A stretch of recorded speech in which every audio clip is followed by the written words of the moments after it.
Bonjour à toutes et à tous. Bienvenue dans le coin astuce de l'Audi Cézanne d'Angélique et je suis super contente de vous retrouver. Heu, Aujourd'hui sans ma team, hein, parce que pour tout vous avouer, on est en tout début de déconfinement, donc chacun reste prudent. Mais je sais, j'espère que je la retrouverai bientôt.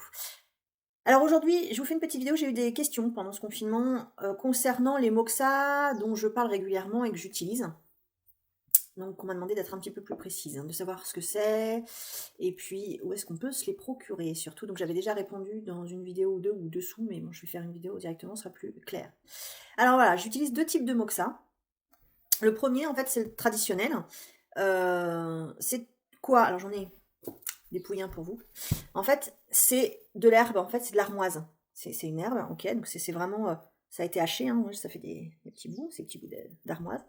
Donc ils sont enveloppé en rouleau. Donc, vous avez déjà vu dans les vidéos, alors je les allume pas vraiment dans les vidéos, mais on l'allume et ça fait effectivement, ça vient chauffer, c'est fait pour chauffer, pour faire circuler au niveau d'une douleur, notamment. Je sais pas, par exemple, si vous avez mal à une épaule, un genou, ou quand j'expliquais pour la diarrhée sur le ventre quand il y a eu un froid. Voilà, donc on vient chauffer.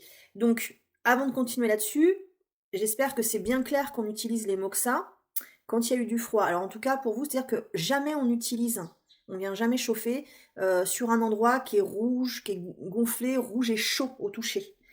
Voilà, d'accord, c'est clair. On utilise ça uniquement sur des douleurs où c'est pas rouge, où c'est pas gonflé, ou en tout cas où c'est pas rouge et pas chaud. Hein, d'accord. L'avantage de ce Moxa, moi c'est celui que je préfère. Il s'allume assez facilement.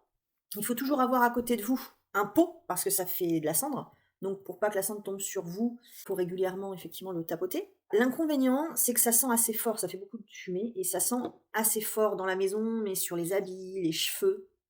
Voilà, je dois reconnaître que ça sent très fort. Donc ils ont fait un autre Moxa, que j'utilise aussi, c'est le Moxa sans fumée. Donc l'avantage, voilà, c'est que c'est beaucoup plus respirable, ça ne laisse pas d'odeur. Bon, ce que j'aime moins, c'est qu'en fait, déjà, je l'ai laissé dans le paquet parce qu'en fait, il fait les doigts un peu noirs. Bon, ça se lave hein, des mains, mais c'est pas. Il est très difficile à allumer. Ça ne s'allume pas avec un simple briquet. Il faut vraiment les petits allume-gaz, vous savez qu'on utilise là pour les crèmes brûlées, les choses comme ça, ou le gaz directement. Donc voilà, ça c'est assez compliqué. Et puis, pareil pour l'éteindre, c'est un peu plus difficile. Donc soit il faut dans votre pot mettre un petit fond d'eau pour pouvoir l'éteindre, mais du coup après, voilà, ça gâche quand même du moxa, ou sinon on coupait un petit bout. Voilà. Mais effectivement, c'est quand même plus agréable de travailler avec, enfin sans fumer quoi. Voilà. Ensuite, je vous dis aussi régulièrement, quand il y a des points à masser, vous pouvez mettre un petit grain de riz, un grain de poivre, enfin sauf si ça pique.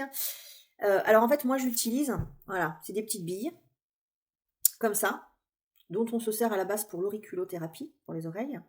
Moi, je les utilise pour le corps, hein, justement pour masser. Donc, on peut en trouver comme les Moxa sur Amazon, sur Wish, des choses comme ça qui sont beaucoup moins chères. Et également, donc, ces petites billes qui sont appelées graines de Vacaria, V-A-2-C-A-R-I-A. D'accord.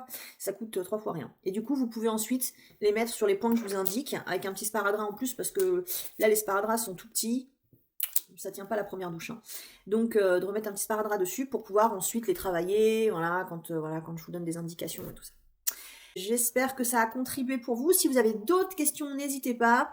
Laissez-moi un commentaire ou une question sous les vidéos. Et c'est pareil, n'hésitez pas à vous abonner, à cliquer sur la petite cloche pour pouvoir être averti quand je sors une nouvelle petite vidéo avec des astuces.